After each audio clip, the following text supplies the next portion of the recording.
Hello students, मैं Rakesh Dhasmana maths point में आपका स्वागत करता हूँ। Let us start.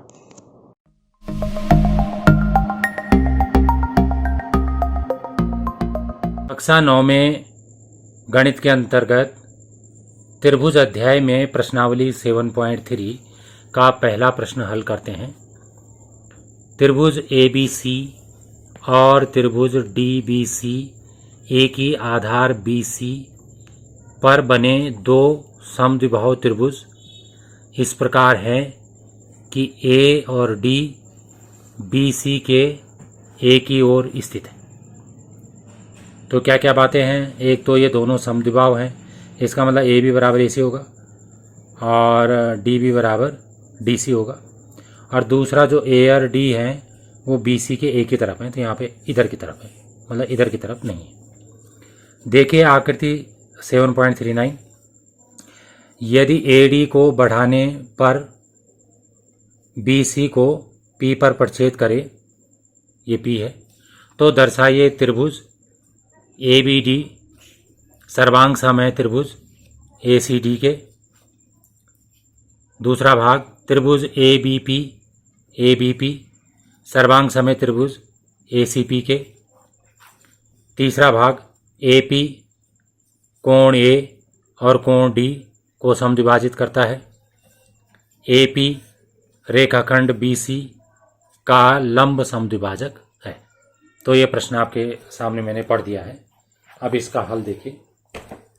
तो इसका हल इस प्रकार है। यहाँ पर हमने त्रिभुज ABD और त्रिभुज ACD में AB बराबर AC ले लिया, जो कि प्रश्न में दिया है। BD बराबर CD, ये भी प्रश्न में दिया है। और AD जो है दोनों त्रिभुजों में है, ABD में भी है और ACD में भी है, उभयनिष्ठ हो गया। तो तीन बातें हमारे सामने आ गई हैं। तो ये जो त्रिभुज है ABD वो सर्वांग सम हो गया त्रिभुज ACD के SSS सर्वांग समता नियम से, भुजा साइड नियम से। तो पहला भाग तो प्रश्न का हो गया। अब दूसरा भाग देखिए, त्रिभुज ABP ले लिया और त्रिभुज ACP ले लिया। ये कहाँ से लिखते हैं? वो प्रश्न से लिखते हैं, जो वहाँ पे पूछा है उसके अनुसार हमें चलना होता है। तो इसमें जो है AB बराबर AC है, दिया है, और AP जो है वो AP के बराबर है, दोनों में आ रहा है, उभयनिष्ठ हो गया। और कोण BAP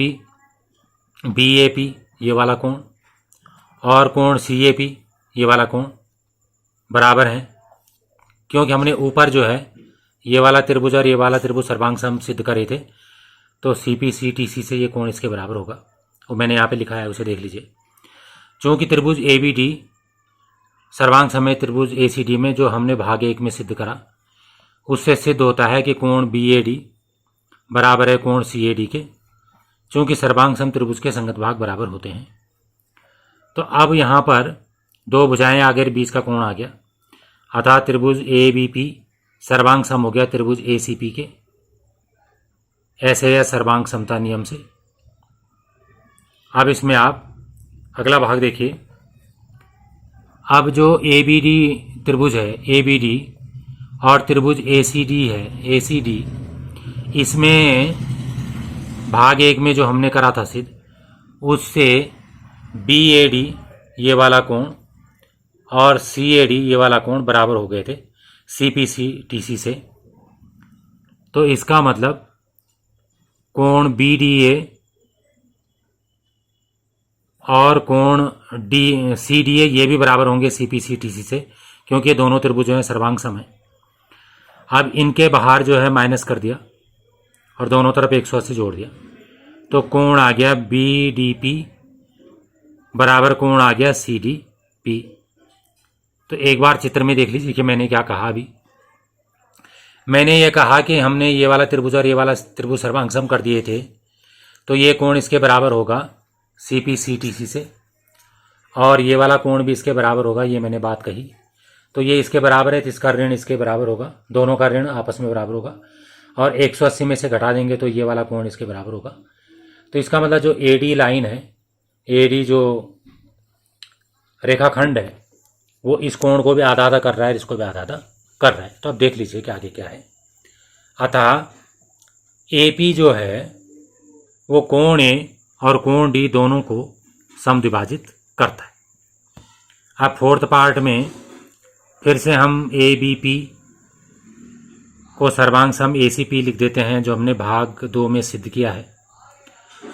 तो अगर ये दोनों सर्वांग सम है तो जो BP है वो CP के बराबर होगा, CPC TC से, और कोण 1 जो होगा कोण 2 के बराबर होगा। चित्र में देखिए, तो चित्र में देखेंगे तो मैं ये कह रहा हूँ कि ABP और ACP सर्वांग सम हमने भाग 2 में कर दिए थे, तो उससे जो है ये BP जो है वो CP के बराबर हो जाएगा, क्योंकि सर्वांग सम त्रिभुज के संगत भाग बराबर होते हैं। और ये जो कोण 1 है वो कोण 2 के बराबर हो जाएगा, क्योंकि हमने ये वाला त्रिभुज और ये वाला त्रिभुज सर्वांग सम करे हैं। इसके अलावा कोण 1 और कोण 2 को जोड़ेंगे तो 180 आ जाएगा। अब 2 को भी 1 ही रख देंगे तो 1 का दुगना 180 आ जाएगा, तो कोण 1 90 आ जाएगा। अब आप फिर से इसमें देख लीजिए जो लिखा है, तो इसमें क्या लिखा है, इसमें ये लिखा है जो मैंने अभी चित्र में दिखाया है वही यहाँ पर लिखा है। कोण 1 और कोण 2 180 हो गया रैखिक युग्म, तो 2 को भी 1 लिख दिया क्योंकि हमने वो ऊपर सिद्ध कर चुका है, तो 180। कोण 1 दो बार आ गया, तो कोण 1 का दुगना 180 है, तो कोण 1 90 हो गया। अतः AP रेखाखंड BC का लंब समद्विभाजक है। अगला प्रश्न,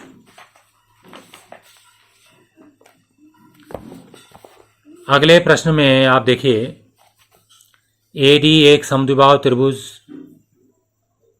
ABC का एक शीर्षलंब है जिसमें AB बराबर AC है।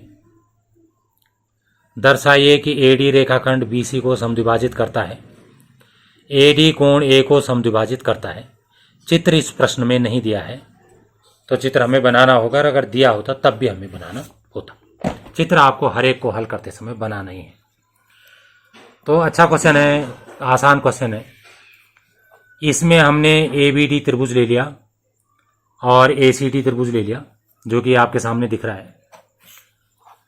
तो जो कोण 1 है कोण 2 के बराबर है 90 अंश, ये प्रश्न में दिया था, क्योंकि यहाँ पे ये शीर्ष लंब है, शीर्ष से विपरीत भुजा पे डाला गया लंब है। अगर आपको कोण 1 नहीं लिखना तो आप कोण ADB लिख सकते हैं, कोण 2 नहीं लिखना तो कोण ADC लिख सकते हैं, और ऐसा भी लिख सकते हैं, कोई गलत नहीं है। अब जो AB भुजा है वो AC भुजा के बराबर है, ये दिया है प्रश्न में। और जो AD है और AD दोनों में आ रहा है, ABD में भी आ रहा है और ACD में भी आ रहा है, तो इसको हम उभयनिष्ठ भुजा कहते हैं, मतलब ये रेखाखंड दोनों में है। अतः त्रिभुज ABD सर्वांग सम हो गया ACD के। RHS सर्वांग समता नियम का हम यहाँ पे उपयोग कर रहे हैं। R मतलब होता है राइट एंगल, H मतलब होता है हाइपोटेन्यूज, और S मतलब होता है साइड। तो R राइट एंगल मतलब 90 अंश, एक एक कोण 90 का है। H मतलब हाइपोटेन्यूज 90 का विपरीत भुजा बराबर है कर्ण, और S मतलब कोई एक और भुजा। तो RHS को चित्र में समझिए, R ये हो गया, H ये हो गया और S ये हो गया, जो ये दोनों में उभयनिष्ठ है। अब इधर वाले त्रिभुज में देखिए, R ये हो गया समकोण हो गया, H ये हो गया कर्ण, और S ये वाली भुजा हो गया। तो RHS आप समझ गए होंगे। तो RHS से ये सर्वांग सम हो गए। जब सर्वांग सम हो गए तो BD बराबर CD होगा। इसको शॉर्टकट में आप CPCTC भी लिख सकते हैं, और अगर ऐसा नहीं लिखना है तो ये लिख लीजिए, चूंकि सर्वांग सम त्रिभुज के संगत भाग बराबर होते हैं। अतः AD जो है वो BC का समद्विभाजित करता है। यही हमें सिद्ध करना था। एक बार फिर पढ़ता हूं। अतः जो AD है रेखाखंड BC को समद्विभाजित करता है, क्योंकि हमने BD बराबर DC सिद्ध करना था। दूसरा भाग देखिए, हमने ABD सर्वांग सम कर दिया ACD के, भाग 1 में सिद्ध किया है। तो इससे जो कोण 3 होगा वो कोण 4 के बराबर होगा। ये दोनों कोण बराबर होंगे, वही CPCTC से। अब ये दोनों बराबर तभी हो गए तो इसको हम ये कह सकते हैं अतः AD कोण A को समद्विभाजित करता है, क्योंकि कोण A को आधा आधा कर रहा है। एक बार फिर पढ़ता हूँ, आप चित्र में देखिए। अतः AD कोण A को समद्विभाजित करता है। धन्यवाद।